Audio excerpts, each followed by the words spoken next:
চট্টগ্রাম নগরীর Bakalia access road double মার্ডারের অন্যতম আসামি সন্ত্রাসী ষোড়শাজ্জাদর ডানহাত হাসানুরে নোহালিতুন গ্রেপ্তার করছি পুলিশ।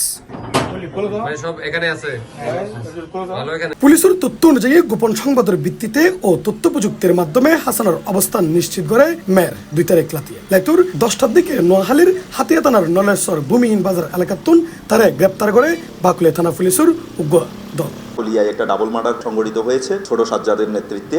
ছোট সাজ্জাদকে ধরার পরে কনসিকুয়েন্সে এটা হয়েছে এবং ওই মামলার যে মেইন আসামি তাকেও কিন্তু আমরা গতকালকে একটা বিদেশি পিস্তল সহ ধরেছি। এটা হচ্ছে 7.65, এটা USA মেড। আমরা ধারণা করছি এই অস্ত্রটাই ওই সময় ব্যবহৃত হয়েছে। তো আমরা আরও এটা কনফার্ম হতে পারবো ব্যালিস্টিক রিপোর্টের জন্য আমরা এটা পাঠিয়েছি। এই রিপোর্টটা পেলে আমরা কনফার্ম হব যে ওই গুলির খোসাগুলো বা ওই গুলিগুলো এই পিস্তল থেকেই বের হয়েছে কিনা। এবং আপনারা জানেন এর আগেও আমরা আসামি ধরেছি, মোট 6 জন আসামি এই পর্যন্ত আমরা গ্রেপ্তার করতে সক্ষম হয়েছি এবং এদের মধ্যে একজন 164ও দিয়েছেন এবং এই মামলায় কে কে কীভাবে জড়িত সে পূর্ণাঙ্গ বিবরণ ওই আদালতকে জানিয়েছে। ফলে আমরা সামগ্রিকভাবে আমরা মনে করছি যে এই মামলার একটা উল্লেখযোগ্য অগ্রগতি হয়েছে এবং ম্যাক্সিমাম আসামি সহ যারা করবোরেটিভ যে এলিমেন্টসগুলো আছে, ব্যবহৃত গাড়ি, হোন্ডা, এই সমস্ত জিনিস কিন্তু আমরা উদ্ধার করতে পেরেছি এবং এগুলো আমাদের হেফাজতে আছে। ফলে সামগ্রিকভাবে এটা প্ল্যান পিকচার দাঁড়িয়ে গেছে এবং আমরা মনে করছি যে আরও 4 জন আসামি আমাদের আছে, এরা মধ্যম সারির, এদেরকেও আমরা শীঘ্রই গ্রেপ্তার করে ফেলবো। আমরা আশা করছি এইভাবে আমরা যদি সন্ত্রাসীদের বিরুদ্ধে সাঁড়াশি অভিযান করতে পারি, সিএমপি তথা চট্টগ্রাম মহানগরী নিরাপদ থাকবে ইনশাআল্লাহ।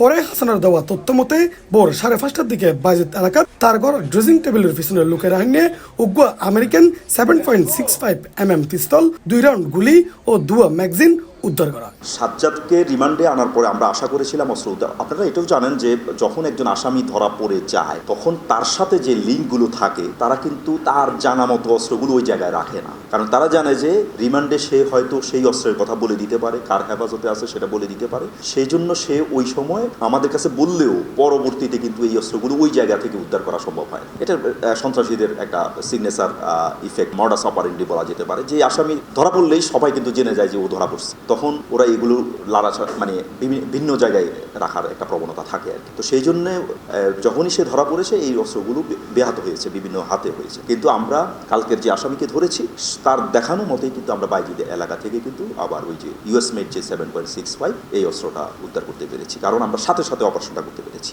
তো একটা সময় চলে গেলে বা রিমান্ডে আসলে তো একটা সময় চলে যায়, আসামি শোন অ্যারেস্ট হয়, তারপরে রিমান্ডে আসে, এর মধ্যে কিন্তু অনেক সময় অস্ত্রগুলো ম্যাক্সিমাম ক্ষেত্রেই আপনারা এটা বুঝবেন যে অস্ত্রগুলো কিন্তু হাত বদল হয়ে যায়, তখন অস্ত্র উদ্ধার করাটা একটু কঠিন হয়ে যায়, চ্যালেঞ্জিং হয়ে যায়। হইলাই বিগত মার্চের 29 তারিখ লাতিয়ে উগ্র প্রাইভেট কার কর্ণফুলি শাহমানত সেতু এলাকাতুন বাকলিয়া অ্যাক্সেস রোডের মিকে আসতে তাহলেই হঠাৎ ফাঁসকান মোটরসাইকেল ওই প্রাইভেট কার রুদ্দি আল্লাফাতারি গুলি করতে থাকে। আর ওই গুলিত গাড়ির তাহা বক্তের হোসেন ও মোহাম্মদ আবদুল্লাহ নামে 2 জনের মৃত্যু হয়। আর এই ঘটনায় বাকলি থানাত মামলা করে নিহত বক্তের মা ফিরোজা বেগম। আর এই হাসানের বিরুদ্ধে চুরি, ছিনতাই, মাদক ও হত্যা সংক্রান্তে মোট 14 মামলা আছে।